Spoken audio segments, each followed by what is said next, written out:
experienced failure in your life? क्या आपने कभी अपने जीवन में हार को अनुभव किया है? Or have you ever failed so miserably, so deeply, that you wondered that could God still use you for His purposes or for what He has called you to?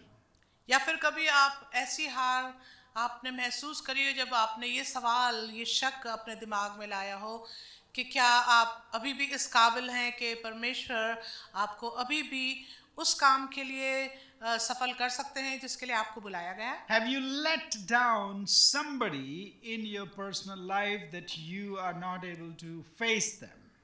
क्या आप अपने जीवन में कभी ऐसा होने दिए हैं कि आपने किसी के साथ किसी को दुखी किया है और अब आप उसके सामना नहीं कर सकते? And in many such cases, we do want to run away from situations and people, and we want to hide ourselves.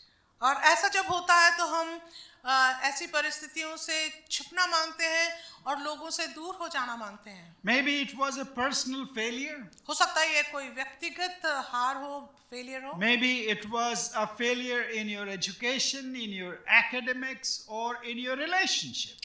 या हो सकता है आपके किसी रिश्ते में या पढ़ाई में आपको कभी फेलियर को महसूस करना Or पड़ा। maybe it was a promise that you broke either to other brothers and sisters or even to God.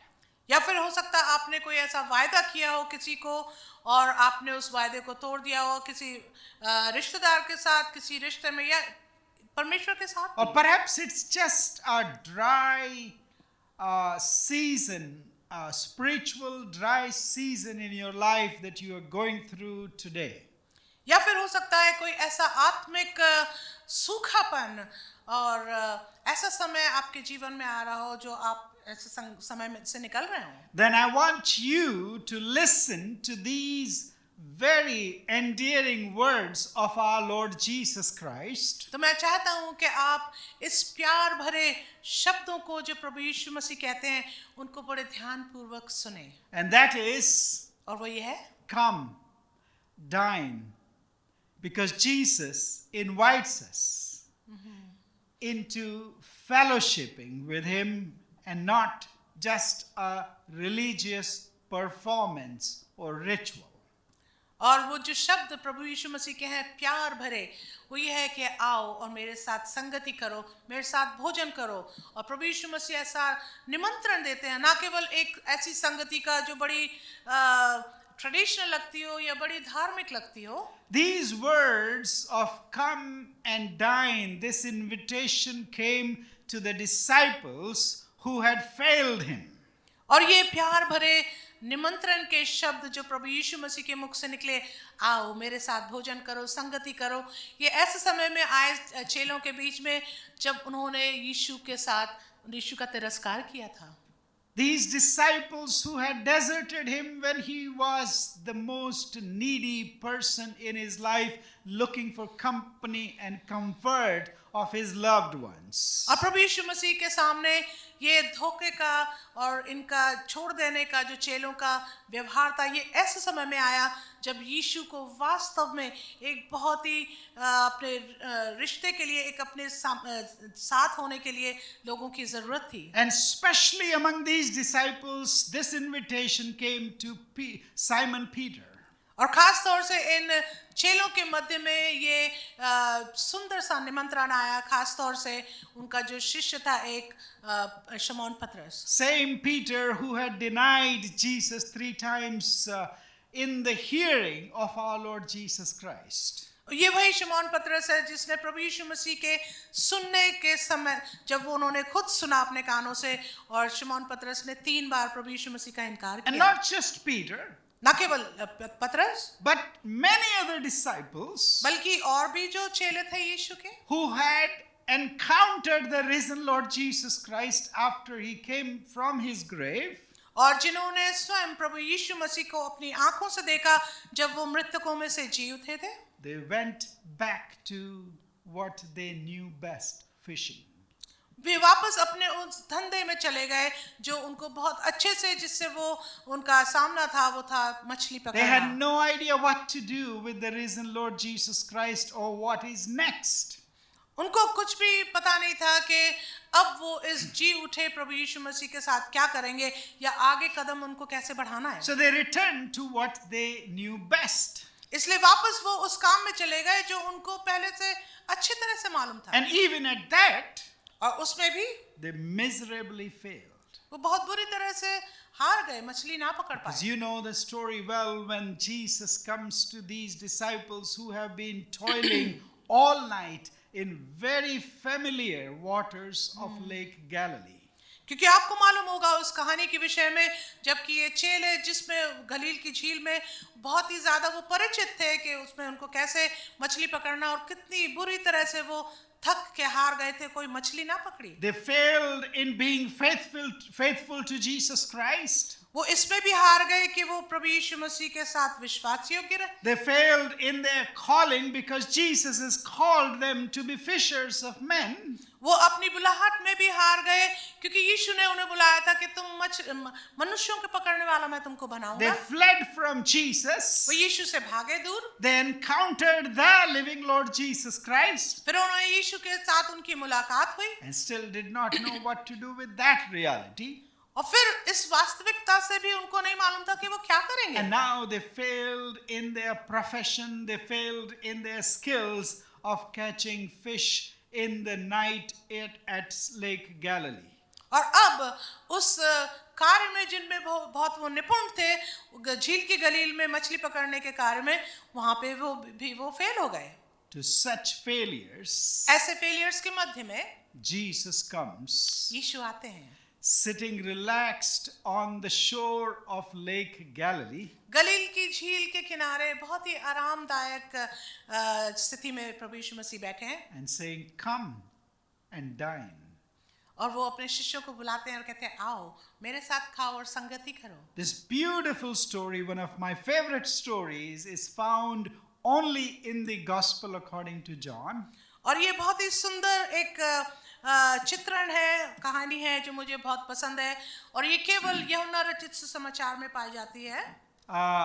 Chapter 21 and verses 9 to 14. और ये कहानी पाई जाती है यूहन्ना रचित सुसमाचार उसका 21 अध्याय और 14 आयत से। Wish we had the time to read the whole chapter, काश हमारे पास टाइम होता कि हम पूरे अध्याय को पढ़ते, but we shall limit ourselves to 9 to 14 today.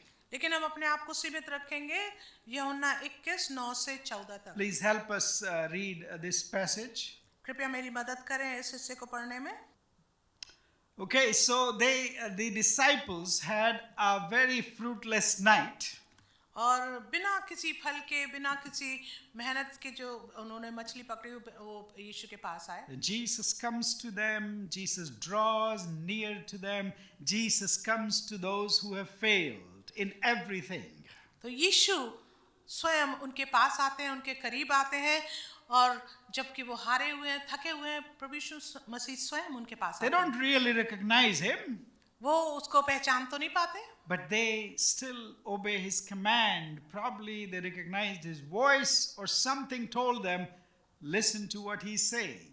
और जो चेले थे उसको पहचान तो नहीं पाए, लेकिन जब प्रभु यीशु मसीह से बात कर रहे थे तो ऐसा लगता है उनको प्रभु यीशु मसीह की आवाज पहचान में आई है। सब किसी चीज ने उनको विवश किया कि यीशु के आदेश को And माने, as soon as they obeyed Jesus, और जैसे ही उन्होंने यीशु की आज्ञा मानी, it resulted in a miraculous catch of fish. तो उससे परिणाम ये हुआ कि उन्होंने बड़े अद्भुत तरीके से बहुत सी मछलियों को पकड़ा। So now what does Jesus do? As they were busy with these fishing, he goes back to the shore. और अब वो क्या करते हैं, जबकि यीशु चेले मछली पकड़ रहे हैं, उसमें बिजी हैं, व्यस्त हैं, तो यीशु किनारे पर आते हैं।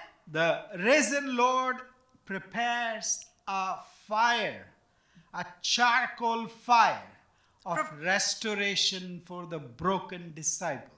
तो प्रभु यीशु मसीह एक कोयले की आग को जलाते हैं, तैयार करते हैं ऐसे चेलों के लिए जो बहुत ही हारे हुए हैं, थके हुए हैं, टूटे हुए हैं। Verse 9 says, और यूहन्ना 21:9 में लिखा है, as soon as they had come to land. जब वे किनारे पर उतरे। The disciples, after they came off their boat and were walking towards the land, they came to the shore. और जब मछली पकड़ने के बाद जब वो किनारे झील के किनारे आए They saw a fire of charcoal तो उन्होंने कोयले की आग को देखा and fish laid thereon and bread. और उस पर मछली रखी हुई और रोटी देखी। I'm pretty sure this scene was created by our Lord Jesus Christ very deliberately. और मैं सोचता हूँ ये तस्वीर प्रभु यीशु मसीह ने स्वयं वहाँ इस प्रकार से तैयार की होगी, जानबूझकर प्रभु यीशु मसीह ने। Remember, this was the lake shore on which many of these disciples first heard the calling of the Lord Jesus to leave everything behind and follow him. और याद रखें यही वो झील गलील की झील का किनारा है जहाँ प्रभु यीशु मसीह ने इन चेलों को बुलाया था, उनको आमंत्रण दिया था कि मेरे पीछे हो लो। This was the lake at which shore Jesus had fed multitudes of people. और यही एक ऐसा झील का किनारा है जहाँ पर हजारों की संख्या में प्रभु यीशु मसीह ने भूखों को वहाँ खिलाया था। Many were healed. कई वहाँ पे चंगाई प्राप्त Many की गई। miracles took place. बहुत से आश्चर्य कर्म हुए वहाँ पर। And now Jesus is trying for them to connect these dots together so that he could restore them. He could restore and heal the broken disciples and their broken faith.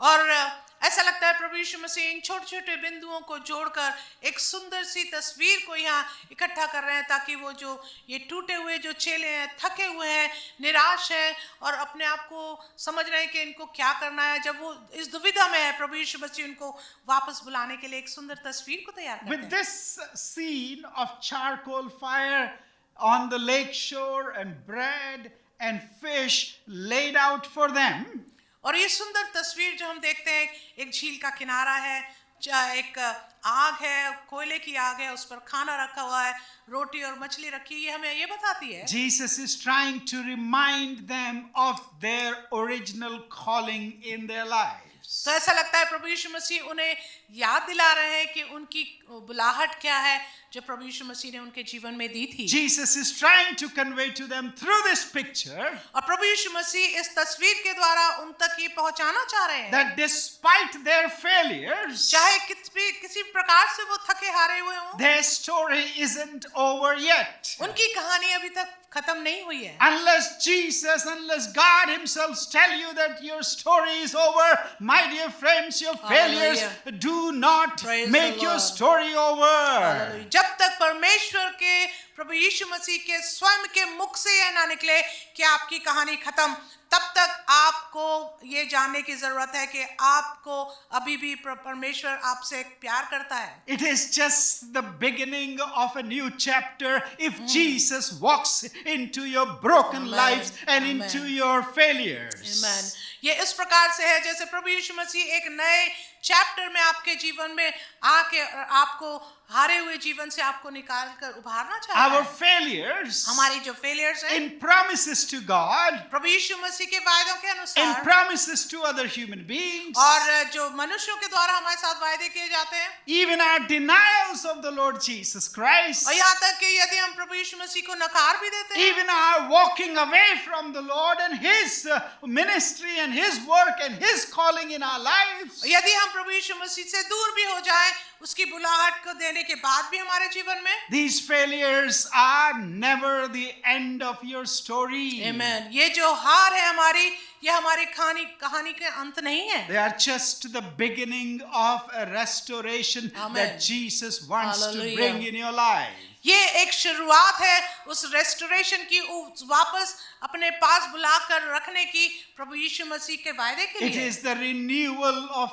you to a deeper calling for His purposes in your amen. life. आपके जीवन में प्रभु यीशु मसीह के द्वारा जो बुलाहट है उसका एक नवीनीकरण है। So this picture then leads us secondly to see in this picture, in this scene, और इस तस्वीर में जो हमने देखा यीशु गलील की झील के किनारे है, जो दूसरी बात हम इससे सीखते हैं, the risen Lord prepares a meal for his exhausted disciples who had toiled all night. और ये तस्वीर हमें ये दिखाती है कि यीशु जो जी उठे हैं, ये एक बढ़िया सा भोजन तैयार करते हैं उन थके हारे चेलों के लिए जिन्होंने पूरी रात मेहनत करी, कुछ ना पकड़ा। So imagine with me, इसलिए आप मेरे साथ कल्पना they करें, walk out of their boat ये चेले अपने उस नाव से बाहर आते हैं and निकल they के, are walking towards the shore, और वो झील के किनारे की तरफ बढ़ रहे हैं, and what they encounter is gracefully sitting there, personified in Jesus Christ. तो जब वो थके हारे हुए झील के किनारे आते हैं मछली ना पकड़ने के कारण, तो जब वो देखते हैं कि एक बड़ा अनुग्रह है जो प्रभु यीशु मसीह स्वयं अपने व्यक्तिगत जीवन से उनके सम्मुख दिखा रहे हैं, वो उसको देखते हैं। And especially the fire of coals there. खास तौर से कोयले की आग जो वहां है। You know what reminder this must have brought out in the minds of especially Simon Peter? तो आपको याद है कि क्या याद दिलाया गया होगा पतरस को इस कोयले की आग से? Throughout the New Testament, पूरे नए नियम में यदि आप देखें, this phrase is repeated only once more. ये आयत कोयले की आग केवल एक बार और वचन में दी गई है, And that is in John chapter 18 and verse 18. What do you read there? और ये इस आयत को दोहराया गया यूहन्ना 18:18 में। आप क्या पाएंगे? It reads there, Now the servants and officers had made a charcoal fire because it was cold, and they were standing and warming themselves. Peter also was with them, standing and warming himself. Peter standing beside the fire of coals in the courtyard of the high priest, and you know how that story ended. और आप देखते हैं कि पतरस उस महायाजक के आंगन में खड़ा हुआ है और कोयले की आग है, और आप उसको पहचान सकते हैं कि वो कब हुआ, कैसे हुआ। Peter denied there that at night at this charcoal fire. और पतरस जो है उसने ऐसे ही कोयले की आग के पास यीशु का इनकार किया था। But now, creating a fire of coals, पर अब कोयले की आग को रखने के द्वारा when Jesus faces a failed Peter, जब प्रभु यीशु मसीह एक हारे हुए फेल्ड पतरस का सामना करते हैं, he doesn't bring him a lecture, he doesn't bring accusations at him. तो प्रभु यीशु मसीह इस कोयले की आग के दौरान जलते हुए समय में वो पतरस के सामने कोई एक दोष नहीं लगाते, कोई दंड की आज्ञा नहीं देते। He draws near to Peter and other disciples. वो पतरस के करीब आते हैं और दूसरे चेलों के करीब आते He हैं। prepares a meal for them, showing his love for them. प्रभु यीशु मसीह उनके लिए भोजन तैयार करते हैं और उनको प्यार दिखाते हैं। And now he is inviting Peter and others और अब वो उनको निमंत्रण दे रहे हैं, पतरस को और दूसरे चेलों को, into a true fellowship with him, to sit with him at his table. एक सच्ची संगति में कि वो उसके साथ संगति करें और उसके भोजन में शामिल हों। My dear friends, मेरे मित्रों, this is the Lord Jesus Christ revealed to us in the New Testament. मेरे मित्रों, यही तो यीशु मसीह है जो हमारे सामने नए नियम में जिनका प्रकाशन दिया गया है। He comes to us. वो हमारे पास आते हैं He meets us at the points of our failures and needs. और हमारी जरूरत के मुताबिक, और जहां हम हार चुके होते हैं, फेल हो जाते हैं, वहीं पर वो हमारी जरूरत के मुताबिक हमारे पास आते हैं। Jesus comes यीशु आते हैं not with condemnation but with grace, दोष लगाने के लिए नहीं, लेकिन अनुग्रह देने के to लिए, show mercy and love and forgiveness. दया, प्यार और क्षमा दिखाने के लिए। He wants to prepare us for a larger task by drawing us into himself and his fellowship. आमेन। और वो चाहते हैं कि ऐसा करने के द्वारा हमारे लिए एक और बड़ा हिस्सा, एक और हमारे लिए सेवा तैयार करें ताकि हम उसके और करीब हो जाएं। While they were toiling in the night, working hard, जबकि वो बहुत कड़ी मेहनत कर रहे थे पूरी रात में मछली पकड़ने के लिए, Jesus was working behind the scenes, Amen. preparing a meal for them Hallelujah. and ready to invite them, the exhausted, the broken people, into an intimate fellowship with Him. जब चेले मेहनत कर रहे थे अपने कार्य में, तब प्रभु यीशु मसीह पर्दे के पीछे जैसे एक तैयारी कर रहे थे उनकी संगति, उनके साथ संगति करने के लिए, ताकि वो उनको अपने नजदीक बुला पाए, उनके साथ संगति करने पाए। In your failures, आपके हारों में, in your weaknesses, आपकी कमजोरियों में, in your disheartening situations, और आपके बहुत ही टूटे हुए दिल की परिस्थिति में, when you feel like your prayers have gone unanswered, जब आपको लगता है कि आपकी प्रार्थनाएं नहीं सुनी गई हैं, when you feel your life is empty, your ministry is empty, जब आपको लगता है आपका जीवन खाली है, आपकी सेवा खाली है, like the empty boat after working all night, जैसे कि एक खाली नाव है पूरी रात मछली पकड़ने के लिए जो मेहनत करी, उसके बावजूद remember God is working behind the scenes for you. आमेन। तो आप याद रखें प्रभु यीशु मसीह पर्दे के पीछे आपके लिए कार्य कर रहे हैं। Remember Jesus is sitting relaxed on the Amen. shores waiting for you to come exhausted Hallelujah. so that He can come into your life, into your broken relationships, Hallelujah. into your broken amen. promises. तो आप याद करें प्रभु यीशु मसीह पहले से ही तैयार बैठे हैं कि आपको अपनी संगति में ले ले और आपके लिए एक अच्छी संगति का योजना करें। And He is not looking at your performances. He is not looking at your successes in your life. वो ये नहीं देख रहे हैं कि आप कितने ज्यादा सक्सेस हुए हैं और आप क्या कर रहे हैं, वो आपके परफॉर्मेंस को भी नहीं देख रहे But हैं। He wants to come into your life, in your places of Amen. failures, Amen. and speak grace and Amen. mercy into your life. लेकिन प्रभु यीशु मसीह आपके जीवन में आना चाहते हैं, आपकी कमी घटी में, हार में आपके साथ रहना चाहते हैं, और वो चाहते हैं कि आप उनके साथ संगति करें। In verse 12, He said, और 12 आयत में इस प्रकार लिखा है, come and dine.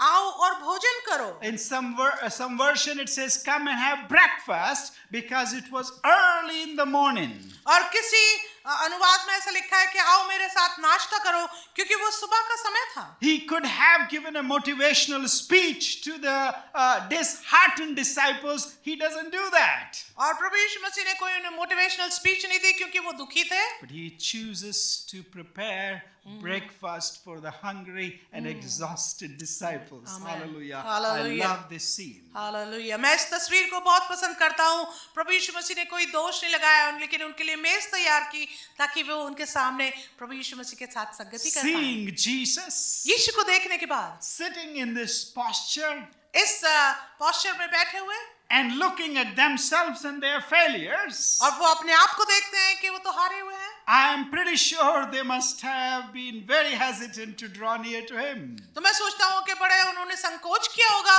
कि यीशु के करीब आए। That's why Jesus tells, come. इसलिए प्रभु यीशु मसीह बड़े प्यार भरा निमंत्रण देते हैं, आओ। He invites you, my dear friends, into His life. मेरे मित्रों, प्रभु यीशु मसीह आपको आमंत्रण देते हैं कि आप उनके साथ जीवन में आए, Onto His table. उसकी मेज पर आए। In the culture of the Middle East, you don't just invite anybody to dine with you. और मिडिल ईस्ट का जो एक संस्कार है, उसमें आप यूं ही किसी को नहीं बुला लेते। You do that only with the closest people that you love and you can trust. आप उनको केवल अपने करीबी लोगों के साथ को बुला सकते हैं जिनको आप प्यार करते हैं, जिन पर आप भरोसा करते हैं। This is an invitation that He wants to be in fellowship with you, into a Amen. deeper intimate relationship with you. आमीन। और ये एक बहुत ही प्यार भरा निमंत्रण है, जबकि प्रभु यीशु मसीह चाहते हैं कि वो आपके साथ एक और ज्यादा करीबी रिश्ता बनाए। And before even we know our needs, before we articulate our needs, He knows those needs and He prepares and He provides for those those needs. Hallelujah. Hallelujah. और इससे पहले कि हमें अपनी जरूरतों के बारे में मालूम है, प्रभु यीशु मसीह पहले से ही हमारी जरूरत के मुताबिक उनको मुहैया कराता है, जैसे प्रभु यीशु मसीह ने यहाँ झील के किनारे किया। Before you drag your empty nets to the shore, इससे पहले कि आप अपने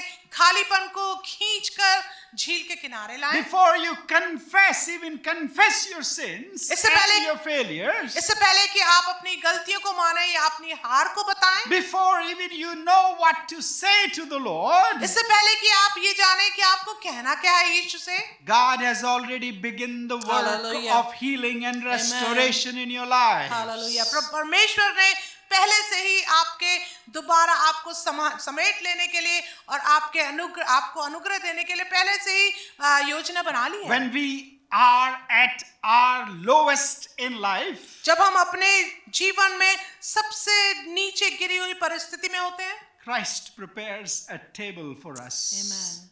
प्रभु यीशु मसीह हमारे लिए एक मेज तैयार करते हैं। Christ prepares a breakfast, a meal for our hungry bodies. प्रभु यीशु मसीह हमारे भूखे शरीरों के लिए भोजन तैयार करते हैं। Christ wants to restore and heal your empty life and empty failure life. प्रभु यीशु मसीह हमारे खालीपन को, हमारे हार जाने के जीवन को वापस बनाना चाहते हैं। Imagine this. आप इस बात की कल्पना The करें, creator of the universe, इस यूनिवर्स का जो रचयिता है, who ministered for 3.5 years among his people, जिसने 3.5 वर्ष तक लोगों के बीच में सेवा करी, he also overcame death and has been resurrected from the dead. It's been several days now. और जो मृत्यु पर विजय पाए हैं, मृतकों में से जी उठे हैं और अभी काफी समय हो चुका है उनको पुनरुत्थित हुए। He is the one who is cooking breakfast for his disciples who had failed him. ये वही जीवित हो उठे प्रभु यीशु मसीह रचयिता परमेश्वर हैं जो अपने चेलों के लिए भोजन तैयार कर रहे If हैं। this doesn't reveal the true heart of God for you and me, the failed humanity, I don't know what else will. अगर इस प्यारी तस्वीर से हम परमेश्वर के हृदय को जो प्यार से भरा हुआ है, जो वापस हमको अपने प्यार में लेना चाहता है, यदि ये बात हमको परमेश्वर के इस प्यार से इन्फ्लुएंस नहीं करती, तो मैं नहीं सोचता कि किस बात से आप प्रभावित होंगे। Now thirdly, we see that Jesus invites the broken, the failed disciples into fellowship with him. और तीसरी बात जो हम इस तस्वीर में देखते हैं वो ये है कि जीवित हो उठे प्रभु यीशु मसीह निमंत्रण देते हैं टूटे हुए लोगों को जो संगति के इच्छुक हैं, उनको संगति में लेना We चाहते हैं। already saw, आपने तो देख लिया अभी, as soon as they walked onto the land, जैसे ही चेले भूमि की तरफ झील के किनारे बढ़ते हैं, they were met with fish fry and bread and Jesus waiting for them. तो उन्होंने देखा कि यीशु पहले से ही उनका इंतजार कर रहे हैं मछली और रोटी के साथ। And yet, तब भी when they came near, what did Jesus say?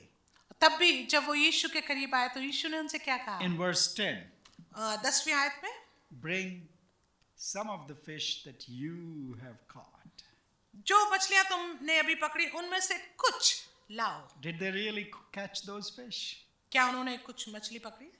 It was the obedience to Jesus that they had a miraculous catch of fish that night. और ये प्रभु यीशु मसीह का अनुग्रह था कि बड़े आश्चर्यजनक तरीके से उन्होंने इस मछली को पकड़ा। And yet Jesus wants them to have this pride that he wants their fish that they have caught. और प्रभु यीशु मसीह फिर भी उनसे बोलते हैं कि जो मछली तुमने पकड़ी है उसमें से कुछ लाओ। Jesus didn't need their fish. प्रभु यीशु मसीह को उनकी मछली की जरूरत नहीं थी। Jesus already had prepared fish. यीशु ने तो पहले से ही मछली तैयार He also has bread for them. वो तो उनके लिए रोटी भी लिए थे। And yet Jesus tells, bring what you have caught. तब भी यीशु कहते हैं जो तुमने पकड़ी है मछली उसमें से कुछ ले आओ। Jesus wants to include them. Jesus wants to include you in what he is doing for this world, my dear friends. आमेन। और मेरे मित्रों, प्रभु यीशु मसीह आपको और मुझे आमंत्रित करते हैं ताकि जो कार्य उसने हमें दिया है हम उसमें शामिल हो पाएं। Jesus isn't looking for heroes of faith. प्रभु यीशु मसीह किसी विश्वास के हीरोज को नहीं देख रहे हैं। Jesus is looking for who you are as you are so that you will come to him and bring what you have at the feet of Jesus. Amen. प्रभु यीशु मसीह आपको ऐसे देख रहे हैं जैसे आप हैं, ताकि जो भी आपके पास है आप उसको प्रभु यीशु मसीह के चरणों पे ले आएं। He wants you and your presence प्रभु यीशु मसीह चाहते हैं आपको, आपकी उपस्थिति को, rather than your perfection and your performance for him. बजाय इसके कि आप की सिद्धता को या जो कुछ भी आप परफॉर्म कर रहे हैं उसको देखें। He is inviting you as you are at his table. Amen. प्रभु यीशु मसीह जैसे भी आप हैं आपको वैसे ही अपनी मेज पर बुलाते हैं। Bring whatever you may have वो ले आओ जो तुम्हारे पास है, जो कुछ भी है तुम्हारे and pass, share with him. और वो उसके साथ बांटो। Because at his table, क्योंकि उसकी मेज पर doesn't want to test you. वो आपकी परीक्षा नहीं करेंगे, He doesn't want you to compel him to confession. और वो आपको इतना जोर भी नहीं डालेंगे कि आप अपना कुछ कन्फेस But करें, he wants to feed you. परंतु वो तो आपको भोजन He कराना wants चाहते you हैं। to be nourished at his table.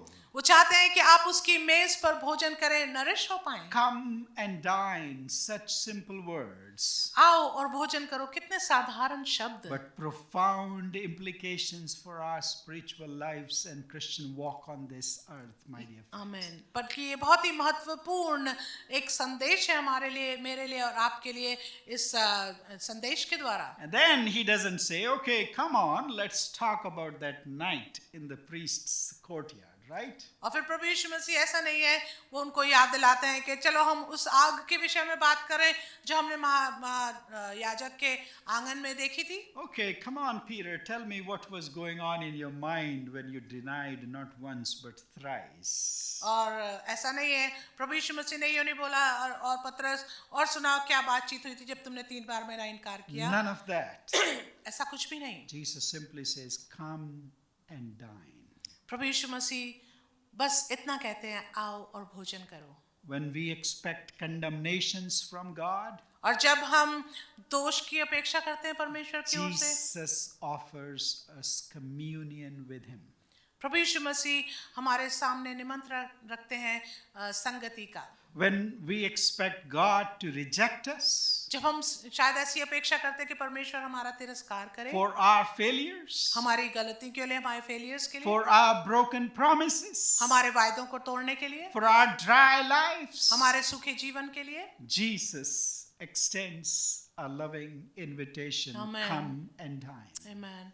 प्रभु यीशु मसीह हमारे सामने एक निमंत्रण रखते हैं, आओ और भोजन करो। When we expect distance from God because of what we have been and what we have done, और जब हम शायद अपने जीवन में ऐसी अपेक्षा करते हैं कि शायद हम बहुत दूर हो गए परमेश्वर से उन कारणों की वजह से जो हमने किए हैं परमेश्वर के विरोध में, Jesus draws near. He creates closeness and intimacy with us. जब हम दूर हो जाते हैं तो प्रभु यीशु मसीह स्वयं बढ़कर हमारे करीब आना चाहते हैं। This invitation is not to a performance, a religious performance for God, और ये जो निमंत्रण है ये किसी धार्मिक परफॉर्मेंस के लिए जो परमेश्वर के लिए हम करते हैं उसके लिए नहीं है, but to a relationship, लेकिन ये एक रिश्ते के लिए है, to a fellowship, एक संगति के लिए है, to restoration, और एक वापस बुलाने के लिए, प्यार के लिए है, to healing, एक चंगाई के लिए to है, begin a new chapter, एक नया अध्याय शुरू करने के to be लिए, restored into the fellowship of God, वापस प्रभु यीशु मसीह परमेश्वर की संगति में आने के लिए, to experience God's grace. परमेश्वर के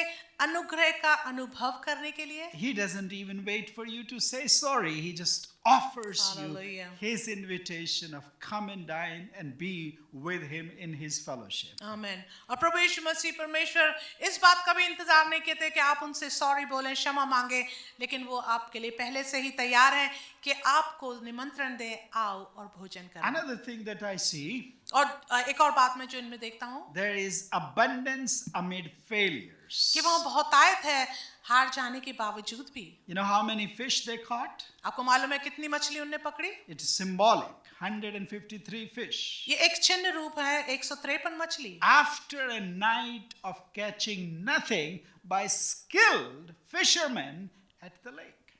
और जबकि ये इतने निपुण थे, मछुआरे थे ये चेले, पूरी रात मेहनत करने के बाद जबकि ये हार गए, बिना मछली के बाहर आए, In the midst of that failure, उस हार के मध्य में when Jesus draws near, जब यीशु उनके करीब आते when हैं, they obey his instructions, जब चेले प्रभु यीशु मसीह के आदेशों का पालन करते हैं, Jesus produces abundance amid failure. आमीन, प्रभु यीशु मसीह कमजोरी और हार के बीच में बहुतायत को दिखाते हैं। They caught so many fish that even with so many fish, the net was not torn.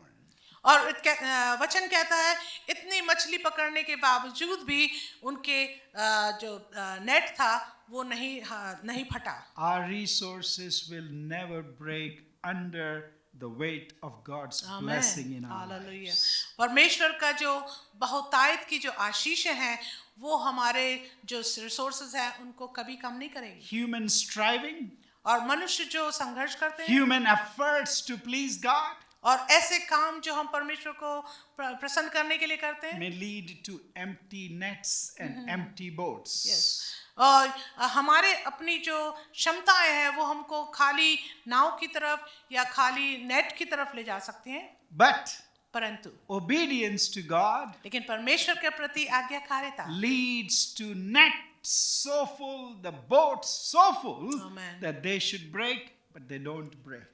कि जो बहुतायत होती है उसके कारण जो नाव है यदि वो पूरी भर भी जाए और मछुआरे का जो नेट है वो भर भी जाए लेकिन वो टूटेगा या फटेगा नहीं। In order for God to bless us, और परमेश्वर हमको आशीष दे इसके लिए, in order for God to use us for His glory and purposes, और परमेश्वर हमको अपनी महिमा के लिए और अपने कार्यों के लिए यदि बुलाए, He doesn't need or doesn't depend on our performance, on Yes. our success. Yes, परमेश्वर हमारे सक्सेस के ऊपर, हमारे कामों के ऊपर निर्भर नहीं करता, But He is still inviting us to come and dine with Amen. Him. लेकिन अभी भी फिर भी प्रभु यीशु मसीह हमें निमंत्रण दे रहे हैं कि आओ मेरे साथ भोजन करो, संगति करो। So, what does this invitation of having breakfast at the lake mean for you today? तो ये जो एक सुंदर भोजन तैयार करते हैं प्रभु यीशु मसीह झील के किनारे गलील के, वो उससे आपका और मेरा क्या आज अर्थ निकलता है? First of all, my dear friends, He wants us to return to the places of our failures. प्रभु यीशु मसीह चाहते हैं, और पहली बात जो हम सीखते हैं कि हम अपने उन जगहों पर जहाँ पर हम फेल हुए हम उन पर जाएं। And He draws near and He will meet you there. वो हमारे करीब आएगा और हमसे मुलाकात करेगा। And you just saw what He does when He meets us at the places of our failures. और आपने अभी देखा प्रभु यीशु मसीह क्या करते हैं जब वो हमारी मुलाकात हमसे करते हैं हमारी कमजोरी के, हमारे हारे हुए स्थानों में। He wants to renew, refresh, restore us. प्रभु यीशु मसीह चाहते हैं कि नई ताजगी और नया अनुग्रह देकर वो हमें वापस अपने नजदीक ले लें, So that ताकि He could send us. वो हमको भेज सके। Hallelujah. At the end of this story, और इस कहानी के अंत में God willing, we may see that next week. परमेश्वर ने चाहा तो अगले हफ्ते हम इसको देखेंगे। Peter especially was given a task. He was sent. He was truly made an apostle, a sent one. और इस कहानी के बाद हम देखते हैं कि कैसे पौलुस प्रेरित को प्रभु यीशु मसीह ने अपने वायदे में रखकर अपने अनुग्रह के द्वारा उसको एक भेजा हुआ व्यक्ति बनाया। Respond to that invitation and you might also be sent for greater purposes. Hallelujah. Like Peter in your life. आमीन।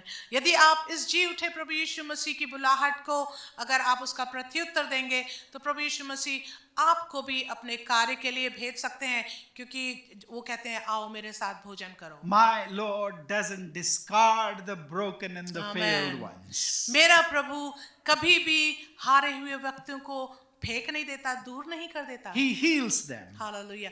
वो उनको चंगा करता He है, restores them. वो उनको वापस बुला लेता है, He makes a new life out of them.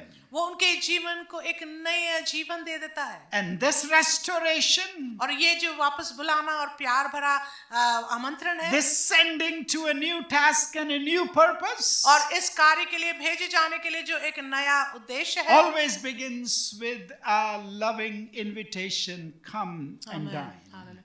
ये हमेशा उस सुंदर निमंत्रण के द्वारा शुरू होता है, जैसा प्रभु यीशु मसीह ने कहा, आओ और भोजन करो, संगति करो। My dear friends, I do not know with what failures or thinking of failures or thinking of shortcomings you walked in this afternoon in this beautiful sanctuary. मेरे मित्रों, मुझे नहीं पता कि आज आप इस भवन में किस उद्देश्य के साथ, किस संघर्ष के साथ, किस परिस्थिति में होकर आज आप आए हैं। But walk with me to this beautiful beach where the sun is about to rise and there is little light that you can see in the horizon. और आप मेरे साथ ऐसी एक तस्वीर को अपने दिमाग में, अपने जहन में देखें कि एक सुंदर सी सूरज की किरणें सुबह दिखाई दे रही हैं। You are exhausted and you are walking slowly, आप थके हुए हैं और आप बहुत धीरे धीरे कदम बढ़ा रहे full हैं। of stress and anxieties, काफी चिंता और परेशानी में आप भरे हुए हैं। and you meet Jesus inviting you to Hallelujah. come and dine with him. आमीन। और आपकी मुलाकात प्रभु यीशु मसीह के साथ होती है, जो आपसे बोलते हैं, आओ और भोजन Are करो। you looking for a deeper fellowship and longing to have deeper purpose in your life? क्या आप अपने जीवन में एक और भी ज्यादा गंभीर और गहरा रिश्ता प्रभु यीशु मसीह के साथ जोड़ने के लिए आप अपने आप को ढूंढ रहे हैं? Jesus says, come and dine with me. Hallelujah. प्रभु यीशु मसीह कहते हैं, आओ और मेरे साथ भोजन करो, संगति करो। He is not asking you to do anything but to be fed and to be nourished and to be restored and to be completely healed. आमीन। प्रभु यीशु मसीह ये नहीं चाह रहे कि आप उनके लिए कुछ करें, लेकिन वो चाह रहे हैं कि आप उनके करीब आएं, उनके साथ भोजन करें, उनके साथ संगति करें, ताकि जो बोझ आपका है वो आपके लिए हल्का कर सकें। Would you listen to the invitation? क्या आप इस निमंत्रण को स्वीकार Will करेंगे? you accept the invitation? क्या आप इस निमंत्रण को ग्रहण करेंगे? Will you bring your empty nest, your empty boats, your empty lives to the Lord Jesus Christ to be filled with His presence and His blessings? आमीन। क्या आप अपने खालीपन को, अपनी खाली नाव को और अपने खाली जीवन को प्रभु यीशु मसीह के करीब लाएंगे, उसके चरणों में लाएंगे, ताकि वो अपनी आशीष से आपको भर सके? Let's pray. आइए प्रार्थना करें।